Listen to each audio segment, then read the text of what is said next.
speaker is Dr. David Murray, Senior Fellow of the Hudson Institute.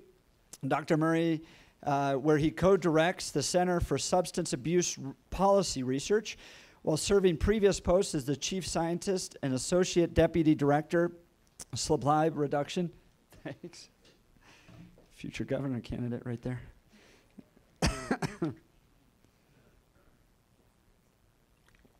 Thank you. While serving previous posts as Chief Scientist and Associate Deputy Director, Supply Reduction in the federal government's Office of National Drug Control Policy, Dr. Murray directed extensive scientific research on all aspects of the drug problem and helped coordinate high-level interagency efforts to limit the production of illicit drugs and counter the transnational criminal organizations that control their global shipment and market. Before entering government, Dr. Murray was Executive Director of the Statistical Assessment Service and held academic appointments at Connecticut College, Brown, Brandeis, and Georgetown Universities. He's the author of numerous scholarly papers, essays, and commentaries, co-author of the widely noted book, It Ain't Necessarily So, How Media Make and Unmake the Scientific Picture of Reality, and a frequent guest on major network television and radio programs. Dr. Murray holds an MA and PhD in social anthropology from the University of Chicago. Please welcome Dr. David Murray.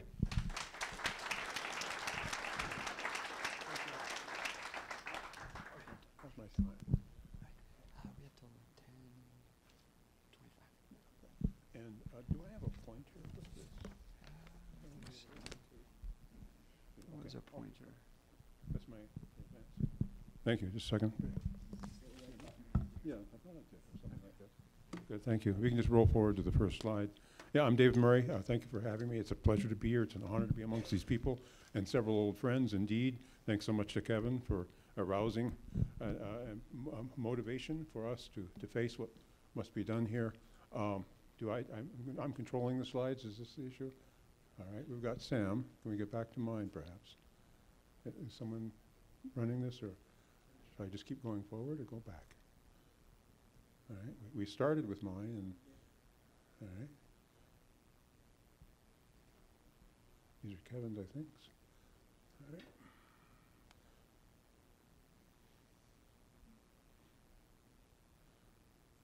Well, let's start with that. There we are. I'm sorry to do this to you. I'm going to sort of a forced march. These are going to be data-focused slides to a large extent. My effort is going to try and say, you know Colorado, you know the circumstance here. Do you know the wider context in which this is taking place? I've got some time here to discuss the wider national impact and some of the social pathologies we're seeing. And just to let you know, what I'm sneaking up on is we do want to see a tighter awareness of the potential connection with things like the opioid epidemic, the overdose tragedies, and the rest that early adolescent initiation do seem to be related to. However, yesterday I was leaving Washington, D.C. Washington Post had this in their metro section.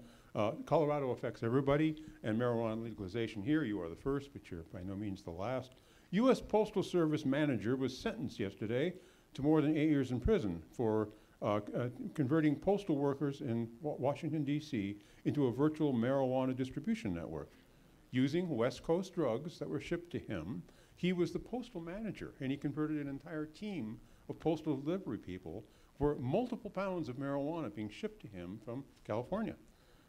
When he was arrested, the search of his house, prosecutors found in his car several disguises, clothing, 2 loaded handguns, 35 kilograms of marijuana, and more than $390,000 in cash. That's corruption. Federal government corruption. That's how profoundly it's penetrated, how widely it's gone. I'm going to focus on these slides, and bear with me as we go through this. My effort is to try and say this is the most tendentious and political of my slides. It's sort of unavoidable, but these are the realities. This is 12th grade marijuana use over time through successive administrations. And it's not so much that the individual presidents did that much one way or the other, but they have set in motion policies and provided leadership. But what I want to point out is it has gone down. Youth use dropped dramatically, and you'll hear continuously that there's nothing going to be done, it's all futile, it's an endless, no, you can do things. Policies can make a difference. You can achieve genuine gains against this with a very steep drop up through 1990, 1992. It then rose again, it then started back down again for a successive period of time, and now it is back. This is 12th graders.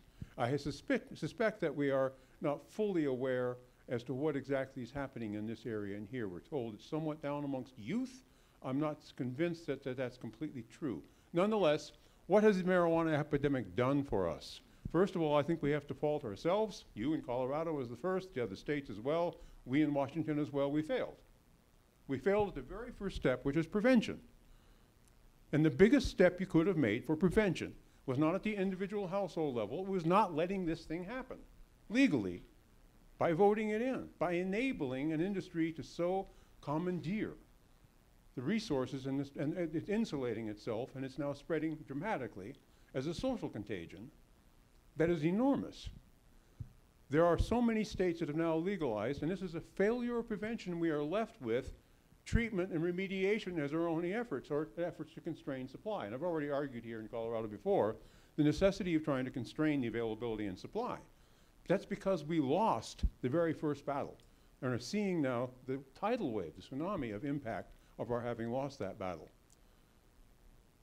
California has about 40 million residents that will now soon be under a legal regime. Canada has about 37 million residents. They're going to be under a legal regime very likely.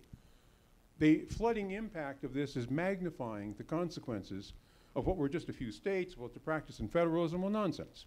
This is a runaway, and I'm really concerned that we're not fully appreciating the degree to which this damage is already in the system. It's not damage that's coming. It's damage that's here, we just haven't seen it yet, and it's starting to surface. We're saying, well, we should stop this. They're inside the castle walls. And history shows us an inevitable future course. The damage becomes unsustainable, and communities will not actually take action and respond. They'll be in denial until there is so much damage that they eventually say, we can't tolerate this longer, and they'll take the necessary actions, grasp the nettle, and push back. But we're losing ground. Look to the future. 2016, the most recent Monitoring the Future look at past month marijuana use for high school, 12th grade, 22.5%, 10th lower, 8th lower. Okay, about 1 in 5 seniors is a marijuana user, but 69% of high school seniors no longer view regular marijuana use as harmful. The biggest changes we're seeing are in the adult population, where the prevalence has been soaring, and particularly the college age, the 18 to 25-year-olds that we know about, and those who are enrolled in college are actually much worse than those 18 to 25s who aren't in college. Why is the college locus such a place for extraordinary marijuana prevalence increase? Well, to some degree, that's where the legal and underage meet. Most of the states have regimes for 21-year-olds and above can purchase. Well, they're cohabiting with, in social life with, at parties with 18-year-olds, 17-year-olds who've just arrived. It's on college campuses where the greatest cross-fertilization takes place between the underage and the 21-year-old adults who are now sharing extraordinarily high-potency marijuana.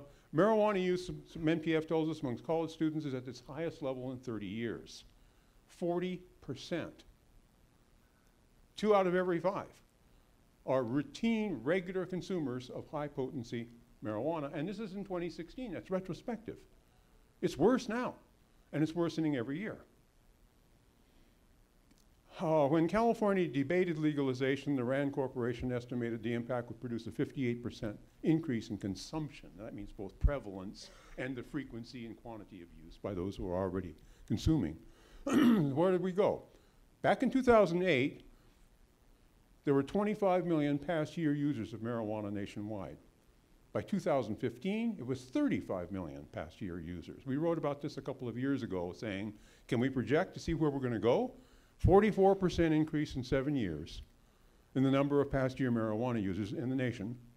Well, about 6% a year is what we projected out as the likely impact if legalization were to take place. Most likely, by the way, these are undercounts, particularly of the youth population. And the common reason we should be very wary when we're told that youth really are not going up that much at the high school level, the dropout rate is extraordinary for heavy users of marijuana. They're not being measured anymore because they're no longer in high school. They're in alternative schools, they're dropping out of the system, they're not being caught. So we say, hey, prevalence is not rising that much. Yeah, because they're not there. They're damaged. The second thing you're going to find out is people are not catching the degree to which marijuana consumption has transformed into non-smoked. Do you smoke marijuana is a standard question. No, no, not really. Well, what, are you catching the comestibles, the drinks, the edibles, the shatter, the vape? No, because they're not asking the question sufficiently to be able to tease out what is a new form of use that can be 40 to 50% of the kids are using in ways that allow them to say, no, I'm not smoking more marijuana. We're not asking the right questions. So we may be missing something that is actually worse than we fear. And of course, it's the unit THC, the high degree of potency, that you really need to be measuring, not the poundage of leaf that someone's consuming. It's how much unit THC are they being exposed to on each occasion, and that is skyrocketing, as we well know.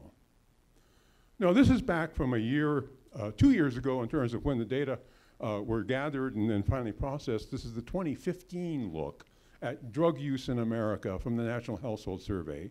So it's 2015. Marijuana is 20.2 million people in the United States for regular use, past month, regular use. 20.2 million people out of how many? Not 320 million. This is out of 240 million. That's the population 12 and older, the only people who show up in the survey. So about 1 out of 10, regular user. So it's worse than we think. We think it's a big country. No, it's just those 12 and older. So what happened in the meantime? Well, we were anticipating about a 6% increase when we looked at those RAND data and other issues about the yearly increase in past year use. Here's past month use. This means someone who's got a problem. They're routinely consuming large amounts. Whether it's 20 days a month, 3 days a month, they're going to say, yes, past month. So that gets counted as a category. Many degrees of intensification are contained within that single category. In a single year between 2015, which I just showed you, and now 2016, the use of any illicit drug rose from 27 million to 28.6 million users. There's my 6% increase. But that's for any illicit. What about marijuana? We just now know from the most recent household survey released for 2016, everything's retrospective, we're always looking backwards, the damage has already been done. The marijuana past month rose from 22 million that you just saw on the last slide to 24 million users nationwide. An 8% increase in a single year. Now, I don't know what kind of stock holdings you've got, but you see 8% increase year over year over year. You've got something that's growing quite dramatically. Can you extrapolate to 8% growth in the population of a country when California and Canada are just coming online as legalization spreads? Now, prevalence rates are one thing. That's the number of people who report using past month, yeah, past year, okay. But there's another factor that seems to be going on, which is an intensification of use by those who are already using. They use more frequently, they use more volume, they consuming more unit THC. So here's the intensification. More users, more frequently with higher potency, daily marijuana use. This is from the Washington Post. Recently, I started to pay attention. Daily marijuana use rises sharply. The percent who are using the drug 300 days or more out of a year, daily use, went from 12.2% to 18.6%. That's 50% rise from 2002 to 2016. So you have to look at both. People may say, well, the same number of kids are using. Yeah, but they used to use 3 times a month. Now they're using every day. And daily use is that form of use most correlated with the damage, with intense pathologic outcomes for daily use. This is addictive, dependent use that produces brain change. And here's the same thing up for prevalence and intensity, use up steeply. Back in 1992, when we saw that blue curve where I had the administrations, it was the low point back there. 9% of past month users reported that they were heavy users, that they used 25 or more days out of a month. By 2014, that figure is now 40%. Those who use, say past month, yeah, they're heavy users, daily or near daily. And as we've learned already, the near daily users account for about 80% of cannabis sales in recreational states, according to Mark Kleiman, who helped states formulate some of these programs. That's why cannabis stores, he argues, feature high-potency marijuana. It's too intense for casual users, the 90% shatter and wax. But the heavy users have become so tolerant, they've got to have it to get high. So we're moving in that direction with intensification and prevalence spread. Both of these things, intensification and prevalence, increase the social pathologies, not just drug using. All the things that attend to drug use and that are correlated with increases in societal and biomedical consequences, such things as marijuana-associated pathologies in the wider society. School performance can be demonstrably shown to be affected by drug use, particularly cannabis use. IQ loss for the adolescent. As much as 8 IQ points have been reported in the literature for longitudinal studies. Over time, from age 13 to age 38, IQ 8-point loss. Workplace readiness, you know about this issue. What's happening nationwide in the workforce is we're finding greater difficulty finding trained people who can pass drug tests who don't have intoxication problems. Military recruitment's being affected. Higher and higher percentages can't meet the military requirements. Domestic violence is associated with high marijuana consumption for both parties, the perpetrator and the victim. Matter of fact, the people most at risk are young women who are cannabis users who become victimized in domestic violence. That association is rising. The rise in sexually transmitted diseases, you may have seen syphilis is making a comeback, gonorrhea, chlamydia. These are associated and correlated with heavy cannabis use. And of course then the unseen as yet impact that we now know and fear, we've already planted this, is the impact from pregnant women, particularly young women, who are consuming cannabis with a child who is going to be very likely or at high risk for low birth weight, neonatal developmental issues, including cognitive issues, and of course then as infants are already exposed and have susceptibilities for a wide variety of other difficulties because of this exposure. And then the psychoses, which is strongly associated with heavy and early adolescent cannabis use. Associated doesn't mean proven caused, it means highly associated, risk factor elevated. It makes sense to not increase that capacity. Then finally, this other effect, I think, that we need to think about, the social pathologies, is the spillover to the opioid epidemic, which is rather stunning. I'm sure you're familiar with 52,000 Americans in 2015 lost their lives, but directly drug-induced overdose deaths. About 33,000 of those were opioid. Well, that was 2015, that's retrospective. What about 2016? We don't know yet. CDC won't report until December. We have preliminary numbers for 2016, and it looks far worse. Still accelerating. It's now 65,000 estimated Americans will die in 2016 from drug-induced overdose deaths, the strong majority of which will be opioid related. And it's going to worsen and seems to be accelerating. And that these markets work together. Where you find a marijuana market that's recreational and legal, you also find an illicit market that coincides with it and is not driven out. And you also find wherever the illicit market shows up, there are poly-drug traffickers. They're major networkers. They provide you don't just get to choose one. Just take the marijuana, please. Don't bring the meth, the cocaine, and the opioids. No, they do. They bring them all. And they coincide in these communities. They're the same market, the same providers, the same funding, the same cartels, the same transnational criminal control. They're in there where you find marijuana markets. They're there with the other drugs. And adolescent exposure confers a high susceptibility of greater risk for subsequent opioid disorder. That's a gateway dimension you've got to consider, which is the reality of an elevated risk. So, most epidemics burn out as the susceptible succumb. Happens with flu, happens even with Zika and Ebola. Goes through the susceptible population, eventually starts to burn out, eventually subsides in sort of an endemic at higher level, dangerous, but not necessarily epidemic growth, which is exponential-like. But since 2010, the opioid epidemic has been on a continuing, not only rise, but accelerated rise. It hasn't burned through yet. And we know even in 2017, it's still increasing. Some of this, I would argue, has been clearly related to the huge rise in supply. Mexican supplies went up 170% for opium, poppy, and heroin supply, dramatically increased sometime around 2012 up through 2015. Still increasing. We haven't kept track of it. But we're really concerned that the supply that's flooding the borders has gone up enormously. And then to that was added the greater lethality. The lethality comes from the synthetics, fentanyl and the fentanyl analogs that are being added to heroin, added to counterfeit pills that look like OxyContins, but they're not. That's where the lethality is coming from. But I'm also going to suggest to you that why this epidemic is not yet burning out is because there are new entrants continuously coming in. New people are becoming susceptible and being drawn into the opioid overdose disorder framework, and that they are, I'm going to argue, inducted through early adolescent exposure and the gateway dimension that presents the susceptibility of these adolescents to then mature into, at later in life, exposure to the opioid epidemic. It's there in the market, it's there in the community, and unfortunately it confers a biological individual susceptibility to them if they've had heavy exposure early. So here are the inflection points for the opioid epidemic, and this should worry you greatly.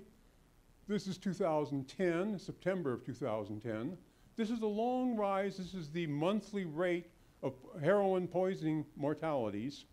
From 2004 to here, it's relatively flat. It's rising a little bit, but that's not a very large increase. As a matter of fact, if you go this arrow back quite a ways, it's relatively flat for a long period of time. Then there's a rather dramatic set of bumps here, and then the takeoff in 2010.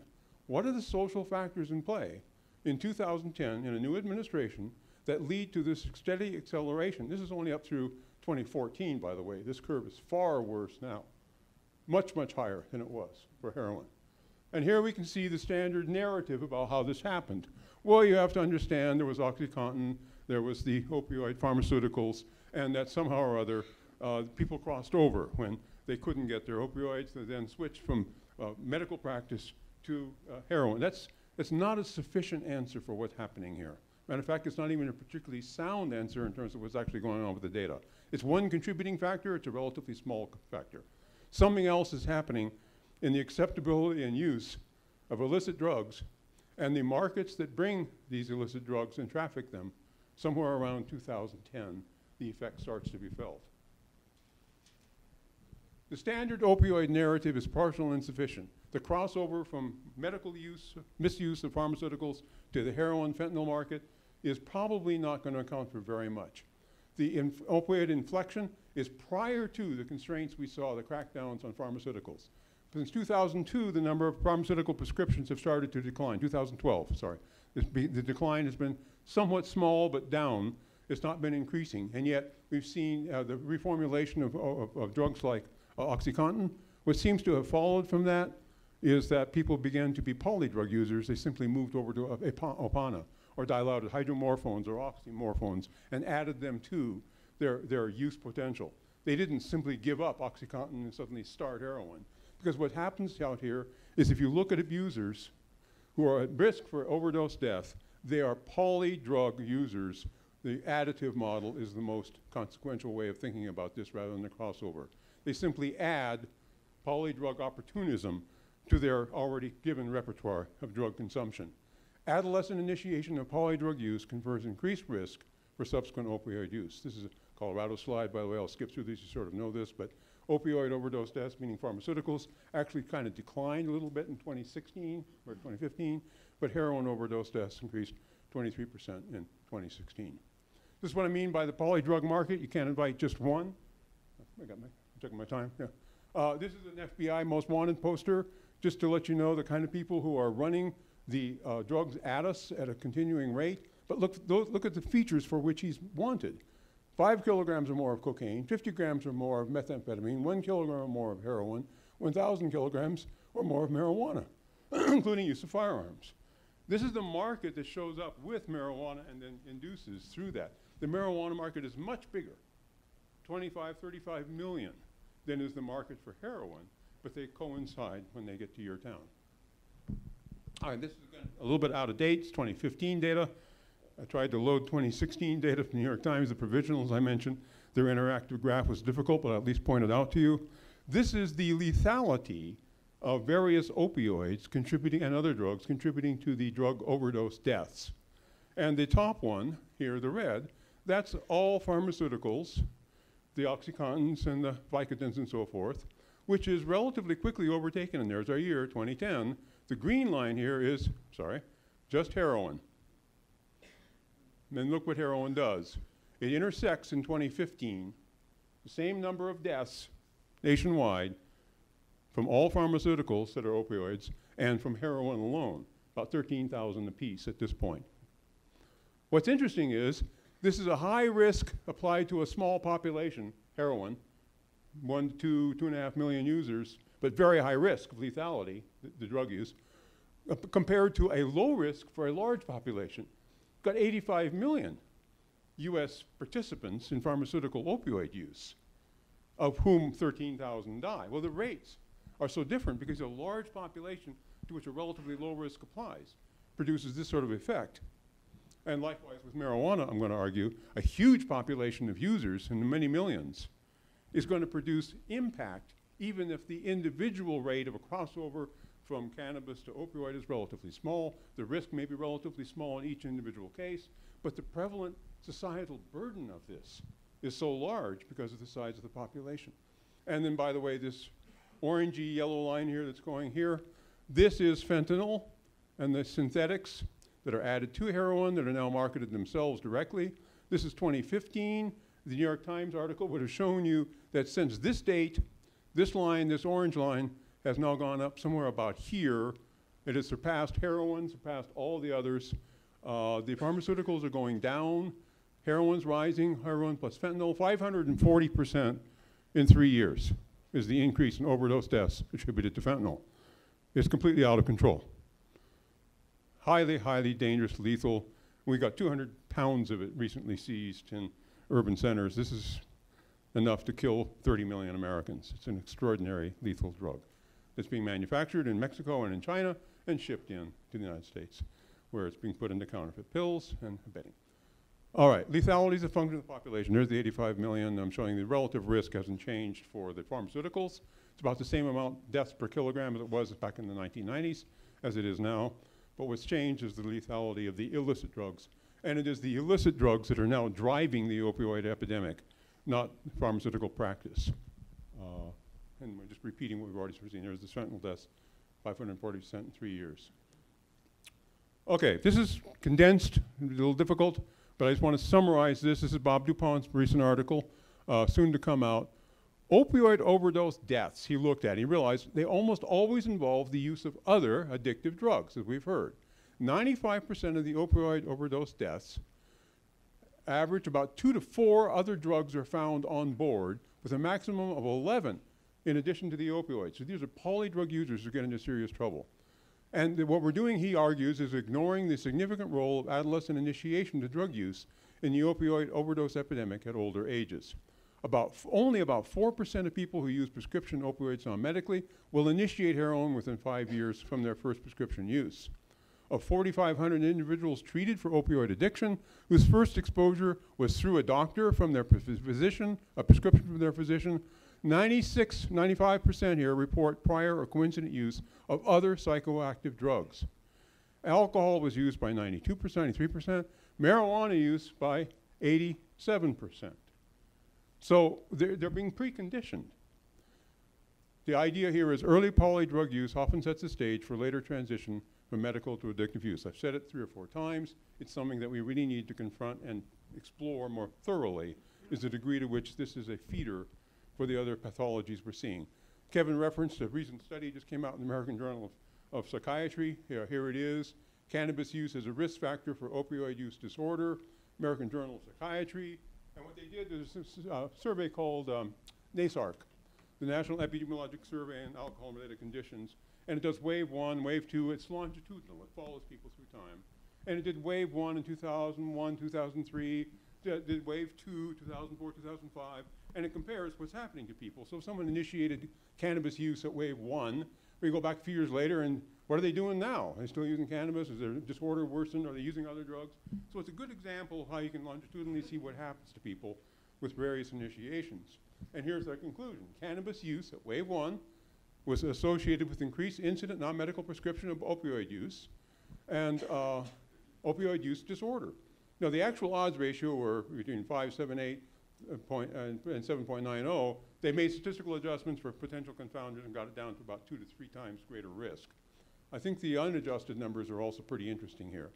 There are multiple studies in addition to this epidemiologic survey that also show the capacity for a brain-priming, crossover cross-synthesization of exposure to cannabinoids and exposure to opioids in animal models, in twin studies, found in humans as well. It looks as if there is this priming effect of early cannabis impact that then, when confronted with opioid exposure, there's a stronger and more likely risk reaction to that phenomenon.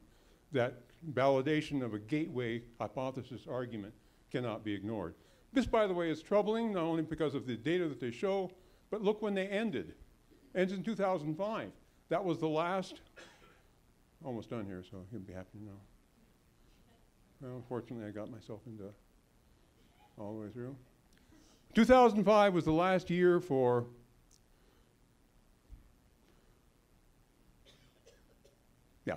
2005 was the last year for the NASARC Wave 2.